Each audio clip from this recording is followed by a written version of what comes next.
Doctor B R. Ambedkar ಅವರ 68ನೇ ಪರಿನಿಬ್ಬಾಣ ದಿನದ ಅಂಗವಾಗಿ ನಗರದ ಬಂಗಾರಪೇಟೆ ಸರ್ಕಲ್ನಲ್ಲಿರುವ ಡಾಕ್ಟರ್ ಬಿ.ಆರ್. ಅಂಬೇಡ್ಕರ್ ಪ್ರತಿಮೆಗೆ ಶುಕ್ರವಾರದಂದು ಬೆಳಗ್ಗೆ ಪುಷ್ಪಹಾರ ಅರ್ಪಿಸಿ ಹೂವಿನ ಅಲಂಕಾರ ಮಾಡಿ ಸಿಹಿ ಹಂಚುವ ಮುಖಾಂತರ ಡಾಕ್ಟರ್ ಬಿ.ಆರ್. ಅಂಬೇಡ್ಕರ್ ಅವರ 68ನೇ ಪರಿನಿಬ್ಬಾಣ ದಿನವನ್ನು ಆಚರಣೆ ಮಾಡಿದರು. ಇನ್ನು ಈ ಸಂದರ್ಭದಲ್ಲಿ ನಗರಸಭೆ ಅಧ್ಯಕ್ಷರು, ಉಪಾಧ್ಯಕ್ಷರು, ನಗರಸಭೆ ಕಮಿಷನರ್ ಪ್ರಸಾದ್, ನಗರಸಭೆ ಸದಸ್ಯರು, ಸಿಬ್ಬಂದಿಗಳು ಸೇರಿದಂತೆ ಇತರರು ಹಾಜರಿದ್ದು ದಿನಾಚರಣೆಯನ್ನು ಆಚರಣೆ ಮಾಡಿದರು.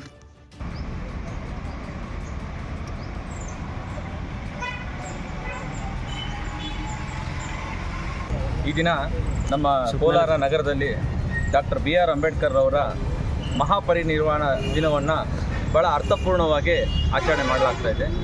ಬಾಬಾ ಸಾಹೇಬ್ ಅಂಬೇಡ್ಕರ್ ಅವರು 1956ರಲ್ಲಿ ಅಕ್ಟೋಬರ್ 14ರಂದು ಬೌದ್ಧ ಧರ್ಮವನ್ನು ದೀಕ್ಷೆಯನ್ನು ತಗೊಳ್ತಾರೆ. ನಾನು ಹಿಂದೂವಾಗಿ ಹುಟ್ಟಿರ್ತೀನಿ, ಆದರೆ ಹಿಂದೂವಾಗಿ ನಾನು ಸಾಯೋದಿಲ್ಲ ಅಂತ ಹೇಳ್ಬಿಟ್ಟು ಅವ್ರು ಹೇಳ್ತಾರೆ. ಮತ್ತು ಡಿಸೆಂಬರ್ 6, 1956ರಂದು ತಮ್ಮ ದೇಹ ತ್ಯಾಗವನ್ನು ಮಾಡ್ತಾರೆ. ದೇಹ ತ್ಯಾಗ ಮಾಡಿದ ಒಂದು ಪುಣ್ಯತಿಥಿಯ ಅಂಗವಾಗಿ ನಾವು ಈ ಮಹಾಪರಿನಿರ್ವಾಣ ದಿನವನ್ನು ಆಚರಣೆ ಮಾಡ್ತೀವಿ. ಮಹಾಪರಿನಿರ್ವಾಣ ಅಂದರೆ ಬೌದ್ಧ ಧರ್ಮದಲ್ಲಿ ಒಂದು ದೇಹದಿಂದ ಆತ್ಮ ಹೊರಗೆ ಹೋಗೋದಂತ ಒಂದು ಇದಿರುತ್ತೆ. ಅಂಥ ಒಬ್ಬ ಧೀಮಂತ ನಾಯಕ ನಮ್ಮನ್ನು ಅಗಲಿದ ದಿನ ಇದಾಗಿರುತ್ತೆ.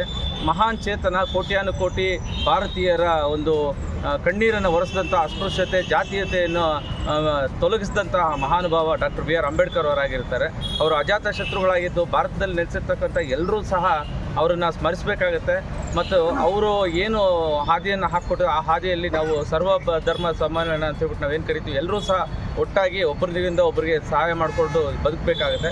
ಯಾವುದೇ ಒಂದು ಜಾತಿ ವ್ಯವಸ್ಥೆ ಆಗ್ಬೋದು ಅಥವಾ ಅಸ್ಪೃಶ್ಯತೆ ಆಗ್ಬೋದು, ಈ ಥರದ್ದೆಲ್ಲ ಯಾವುದನ್ನು ಸಹ ನಾವು ಮಾಡ್ದಿರಾ ಎಲ್ಲರೂ ನಮ್ಮವರು, ನಮ್ಮ ಕುಟುಂಬದವರು ಅಂತ ಹೇಳ್ಬಿಟ್ಟು ನಾವು ಎಲ್ಲರೂ ಸಹ ಮೇಳೈಸ್ಕೊಂಡು ಹೋದಾಗ ಅವರು ಅಂಬೇಡ್ಕರ್ ಅವ್ರಿಗೆ ನಿಜವಾದ ಆತ್ಮಕ್ಕೆ ಶಾಂತಿ ಸಿಗುತ್ತೆ ಅಂತ ಈ ಒಂದು ಸಂದರ್ಭದಲ್ಲಿ ಹೇಳೋಕ್ಕೆ ಬಯಸ್ತೀನಿ. ಎಲ್ರಿಗೂ ಸಹ ಮಹಾ ಪರಿನಿರ್ವಾಣ ದಿನದ ಶುಭಾಶಯಗಳನ್ನು ತಿಳಿಸ್ತೀನಿ.